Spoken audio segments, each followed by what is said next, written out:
So if you've ever wondered what it would be like to have afternoon tea with the Bridgertons, I'm going to tell you.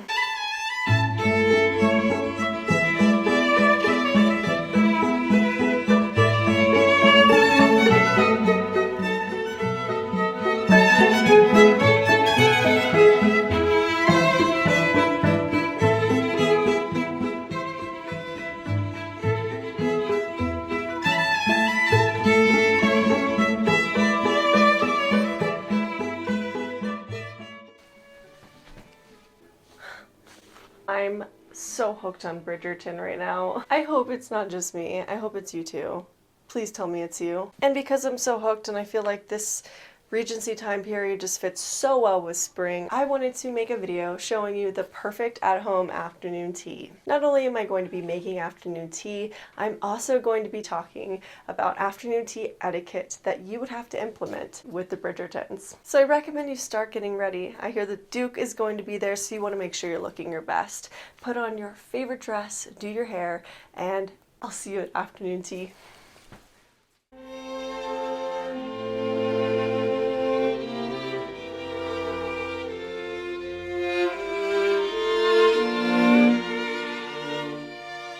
So afternoon tea is a tradition that started in 1840, but in the Bridgerton books, they actually take place between 1813 and 1827, which means afternoon tea did not exist. But because Bridgerton takes place within England and that's where afternoon tea was also invented, I felt like this was extremely relevant and would be a lot of fun for you to partake in. So if you don't know how afternoon tea came about, it was introduced to England by Anna, the 7th Duchess of Bedford. The Duchess would become hungry around 4 o'clock, but dinner wasn't served until the late evening around 8 o'clock, so that left a very long period of just being hungry. She would ask for a tray to be brought to her of tea, bread, butter, and even sandwiches. And after some time, she began inviting friends and it became a tradition. This pause for tea became a fashionable social event in the 1880s. The upper class and society women would change into beautiful outfits, long gowns, gloves, fancy hats, and they would be served tea in the drawing room between 4 and 5 o'clock.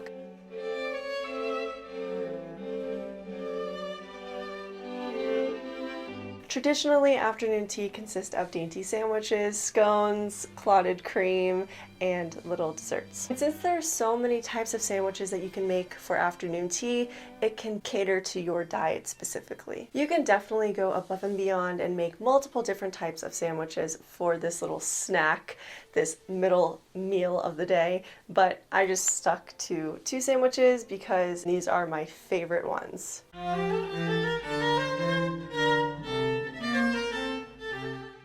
To make cucumber tea sandwiches, all you will need are some cucumbers, scallions, dried dill, white bread, and cream cheese.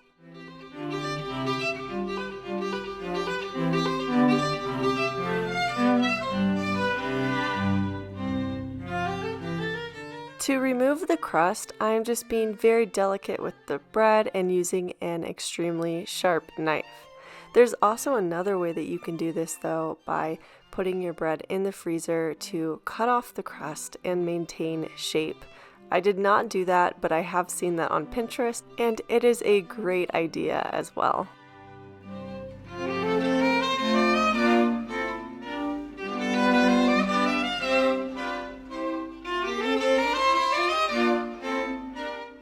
Once your bread is cut, you will start by adding a thin layer of cream cheese along with salt and pepper if you desire, and I like to use some dried dill.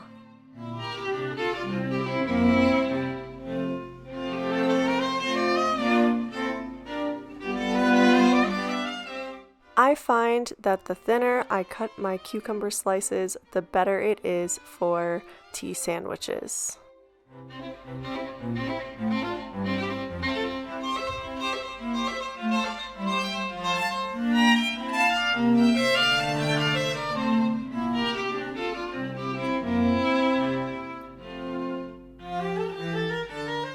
Next, I'll add some cream cheese to the outside of the cut slices, and I will end up dipping that into the sliced scallions. This is my favorite part of the whole process because it looks very fancy done this way with minimal effort.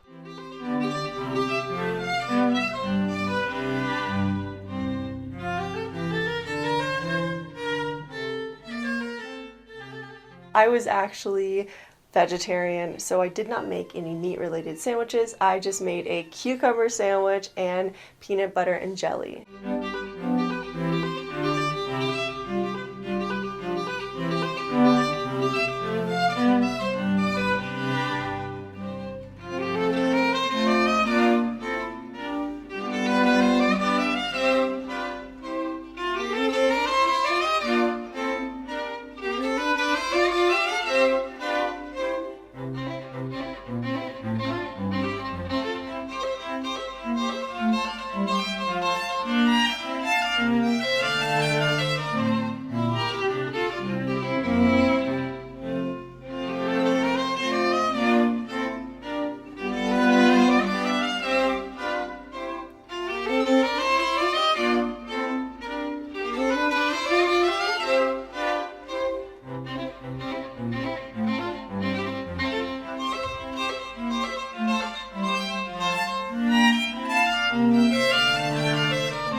I don't currently have any loose leaf tea, so I went with this stress relief honey lavender tea. It is so delicious, and it also has some motivational quotes that I love reading every time I open a bag. And a nice rule of thumb is 1 tea bag per 1 cup of water. I also find it a lot easier to go out and get pastries because I don't know how to make them, so don't think that you have to make everything homemade. It does not have to be super difficult to do this. It can be very easy and enjoyable. I was not able to find scones, so I just went with a strawberry turnover, and it was chef's kiss. For the fruit that I added on the top, because I was not serving myself any sweets, I made a dipping sauce using yogurt that was dairy-free and added some lemon. This is the perfect dipping sauce to go with fruit, and it tastes delicious.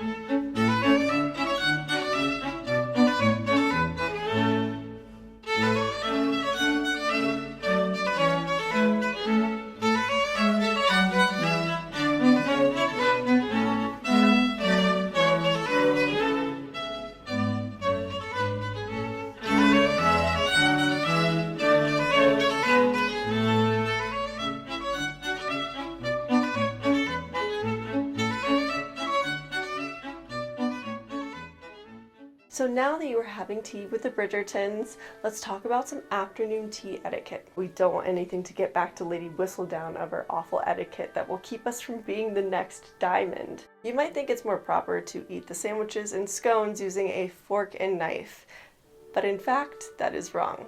Afternoon tea should be eaten entirely with your hands. The only time you will be using that knife is to add the clotted cream or jam to your scone. And when eating your scone, make sure you break it up into small pieces before eating the entire thing at once.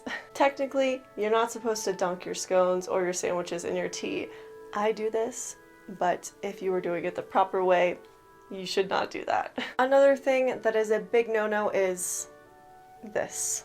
The pinky up. I don't know where this became a thing. I think it was a joke at first, and then people started doing it. Don't do this. Keep that pinky down.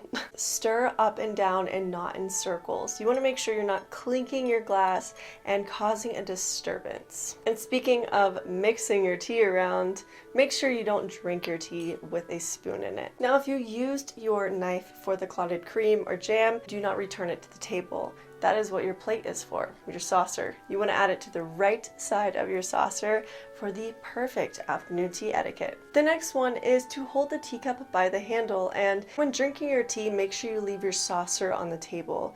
It's not meant to be held in your hand while you are also drinking the tea. It's just meant to stay on the table, and the teacup is meant to be held separately. Once you are finished with your afternoon tea, All you do is place your utensils at a 420 position in order to let the server know you are done. The fork should be facing up and the knife blade should be facing you. But since we are talking about afternoon tea etiquette, I say if you are not dining with the Bridgertons, to enjoy your tea however you see fit. If you want to dunk your scones into your tea, do it. If you want to put your pinky up like this, do it.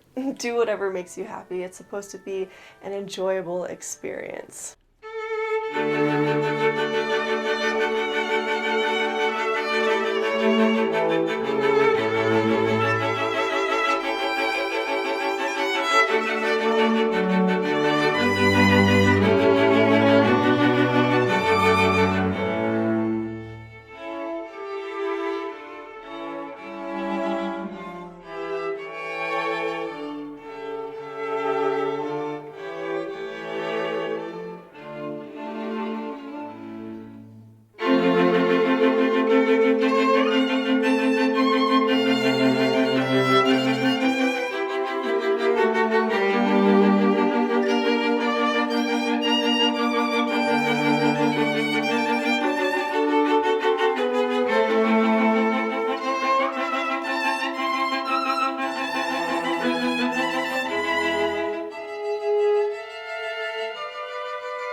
So I guess that's it for my perfect afternoon tea at home. No matter where you are, you don't have to go out and have afternoon tea. You can always make this yourself, and it's such a wonderful experience to share, even alone, reading a book, or with friends. Alright, so I guess that is it for this video. I hope that you guys enjoyed having afternoon tea with me and learning about some afternoon tea etiquette. And if you haven't seen Bridgerton or read the books yet, I definitely recommend that you do so. Especially if you love the Regency time period.